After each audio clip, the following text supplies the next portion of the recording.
हरे कृष्णा। राधे राधे। आप सभी का आपके अपने YouTube चैनल में बहुत बहुत स्वागत है। प्रेम से बोलिए श्रीमद् भागवत महापुराण की जय। भागवत महापुराण की कथा का अध्याय शुरू करते हैं। ज्ञान से ब्रह्मा रूप श्री कृष्ण की ही प्राप्ति होती है। तपस्या श्री कृष्ण की प्रसन्नता के लिए ही की जाती है। श्री कृष्ण के लिए ही धर्मों का अनुष्ठान होता है और सब गतियाँ श्री कृष्ण में ही समा जाती हैं। यद्यपि भगवान श्री कृष्ण प्रकृति और उसके गुणों से अतीत है, फिर भी अपनी गुणमयी माया से, जो प्रपंच की दृष्टि से और तत्व की दृष्टि से नहीं है, उन्होंने ही सर्ग के आदि में इस संसार की रचना की थी। ये सत्व, रज और तम तीनों गुण उसी माया के विलास हैं। इसके भीतर रहकर भगवान इनसे युक्त सरीखे मालूम पड़ते हैं। वास्तव में तो वे परिपूर्ण विज्ञानघन है।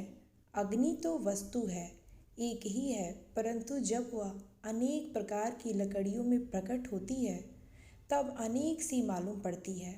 वैसे ही सबके आत्मरूप भगवान तो एक ही हैं, परंतु प्राणियों की अनेकता से अनेक जैसे जान पड़ते हैं।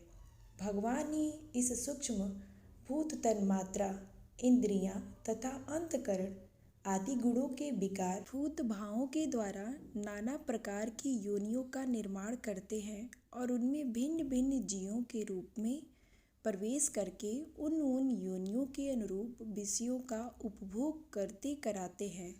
वे ही संपूर्ण लोगों की रचना करते हैं और देवताओं, पशु पक्षी, मनुष्य आदि योनियों में लीलावतार ग्रहण करके सत्वगुण के द्वारा जीवों का पालन पोषण करते हैं।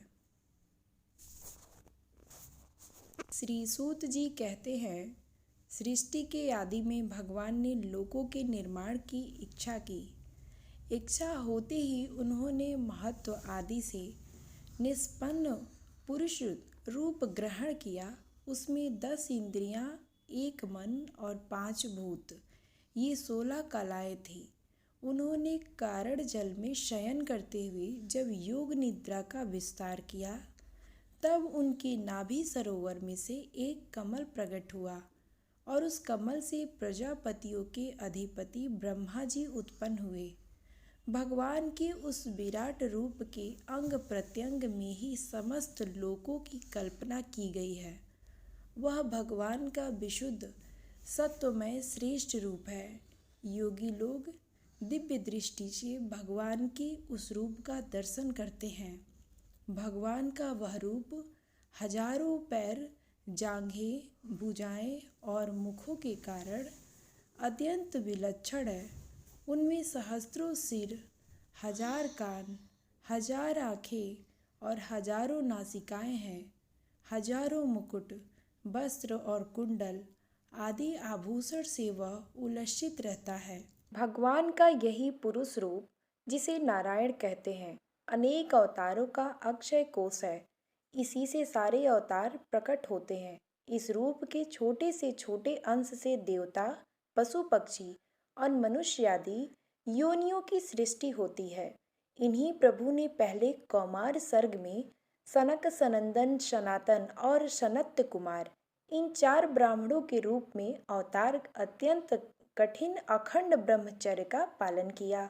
दूसरी बार इस संसार के कल्याण के लिए समस्त यज्ञों के स्वामी उन भगवान ने ही रसातल में गई हुई पृथ्वी को निकाल लाने के विचार से सुकर रूप ग्रहण किया। ऋषियों की सृष्टि में उन्होंने देवर्षि नारद के रूप में तीसरा अवतार ग्रहण किया और स्वतंत्र तंत्र का, जिसे नारद पांचरात्र कहते हैं, उपदेश दिया। उनमें कर्मों के द्वारा किस प्रकार कर्म बंधन से मुक्ति मिलती है, इसका वर्णन है। धर्मपत्नी मूर्ति के गर्भ से उन्होंने नर नारायण के रूप में चौथा अवतार ग्रहण किया। इस अवतार में उन्होंने ऋषि बनकर मन और इंद्रियों का सर्वथा संयम करके बड़ी कठिन तपस्या की। 5वें अवतार में वे सिद्धों के स्वामी कपिल के रूप में प्रकट हुए और तत्वों का निर्णय करने वाले सांख्य शास्त्र का, जो संयम के फेर से लुप्त हो गया था, आसुरी नामक ब्राह्मण को उपदेश किया। अनसुईया के वर मांगने पर छठे अवतार में वे आत्री के स्नान दत्तात्रेय हुए।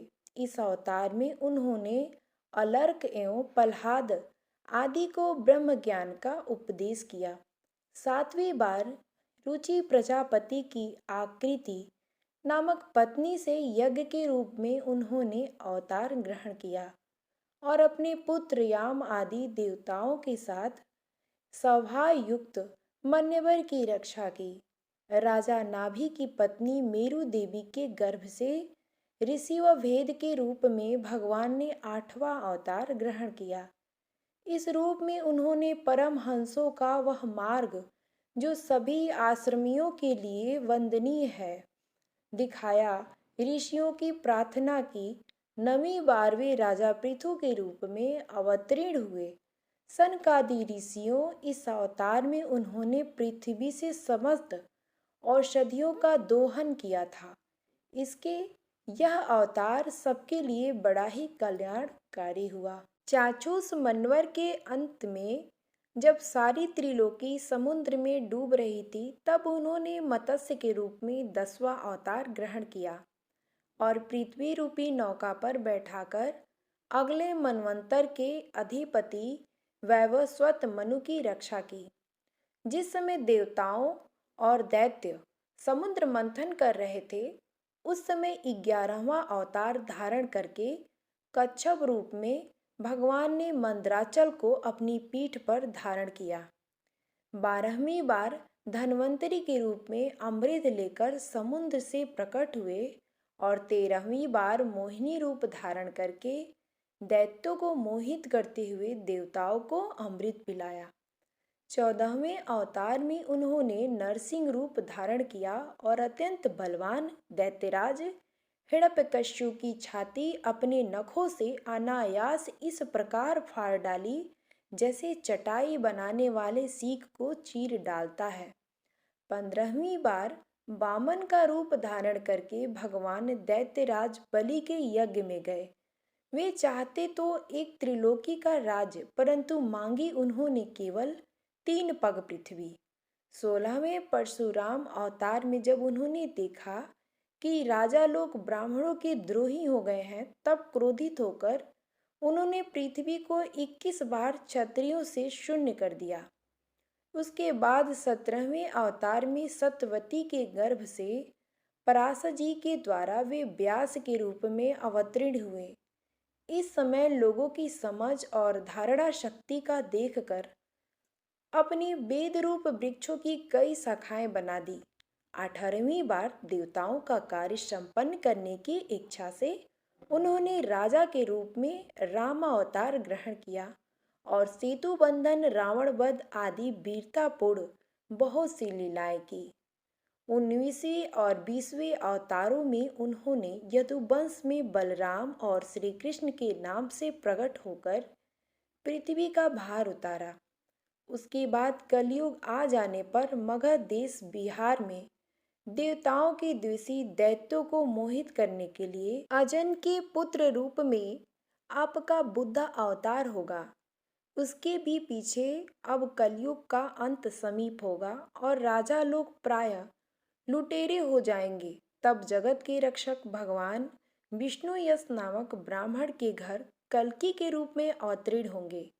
शनकादि ऋषियों जैसे अगाध सरोवर से हजारों छोटे छोटे नाले निकलते हैं, वैसे ही सत्वनिधि भगवान श्री हरि के असंख्य अवतार हुआ करते हैं।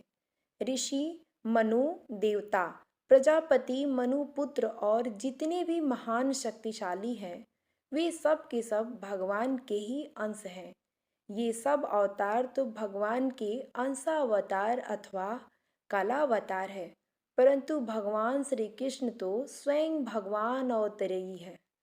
जब लोग दैत्यों के अत्याचार से व्याकुल हो उठते हैं, तब युग युग में अनेक रूप धारण करके भगवान उनकी रक्षा करते हैं।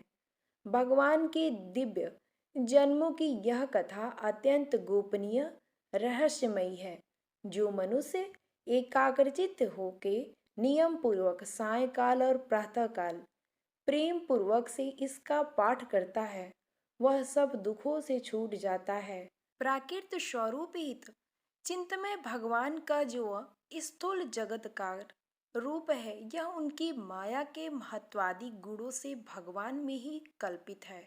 जैसे बादल आयु के आश्रय रहते हैं और धूसर पना धूल में होता है, परंतु अल्प वृद्धि मनुष्य बादलों का आकाश में और धूसर पने का वायु में आरोप करते हैं, वैसे ही अविवेकी पुरुष सबके साक्षी आत्मा में स्थूल विश्व रूप जगत का आरोप करते हैं।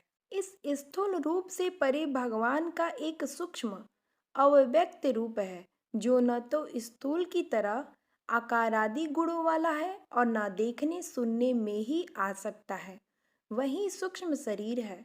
आत्मा का आरोप या प्रवेश होने से यही जीव कहलाता है और इसी का बार बार जन्म होता है। उपर्युक्त सूक्ष्म और स्थूल शरीर अभिधा से ही आत्मा में आरोपित है। जिस अवस्था से आत्म रूप से ज्ञान से यह आरोप दूर हो जाता है, उसी समय ब्रह्मा का साक्षात्कार होता है। तत्वगामी लोग जानते हैं कि जिस समय यह वृद्धा रूपी परमेश्वर की माया निवृत्त हो जाती है, उस समय जीव परमानंदमय हो जाता है और अपनी स्वरूप महिमा में प्रतिष्ठित होता है।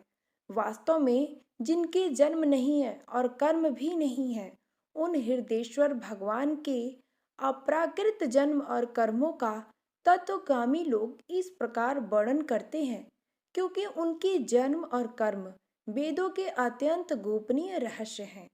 भगवान की लीला अमोघ है। वे लीला से ही इस संसार का सृजन, पालन और संहार करते हैं, किंतु इनमें आसक्त नहीं होते। प्राणियों के अंतकरण में छिपे रहकर ज्ञानेंद्रिय और मन की नियंता के रूप में उनके विषयों को ग्रहण भी करते हैं, परंतु उनसे अलग रहते हैं। वे परम स्वतंत्र हैं। ये विषय कभी उन्हें लिप्त नहीं कर सकते। जैसे अनजान मनुष्य जादूगर अथवा नट के संकल्प और वचनों से की हुई करामात को नहीं समझ पाता, वैसे ही अपने संकल्प और वेद बाणी के द्वारा भगवान के प्रकट किए हुए इस नाना नाम और रूपों को तथा उनकी लीलाओं के कुबुद्धि जीव बहुत सी तर्क युक्तियों के द्वारा नहीं पहचान सकता। चक्रपाणी भगवान की शक्ति और पराक्रम अनंत है, उनकी कोई था नहीं पा सकता। वे सारे जगत के निर्माता होने पर भी उनसे सर्वथा परे हैं। उनके स्वरूप को अथवा उनकी लीला के रहस्य को वही जान सकता है जो नित्य निरंतर निष्कपट भाव से उनके चरण कमलों की दिव्य गंध का सेवन करता है, सेवा भाव से उनके चरणों का चिंतन करता रहता है। शनकादि ऋषियों, आप लोग बड़े ही सौभाग्यशाली तथा धन्य हैं, जो इस जीवन में और विघ्न बाधाओं से भरे इस संसार में समस्त लोकों के स्वामी भगवान श्री कृष्ण से वह सर्वात्मक आत्मभाव, वह निर्वचनीय अनन्य प्रेम करते हैं, जिससे फिर इस जन्म मरण रूप संसार के भयंकर चक्र में नहीं आना पड़ता हो। भगवान वेद व्यास ने यह वेदों के समान भगवत चरित्र से परिपूर्ण भगवान नाम का पुराण बनाया है।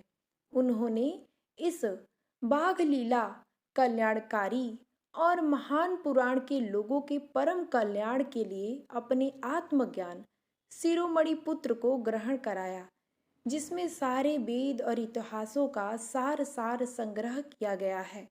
सुखदेव जी ने राजा परीक्षित को यह सुनाया।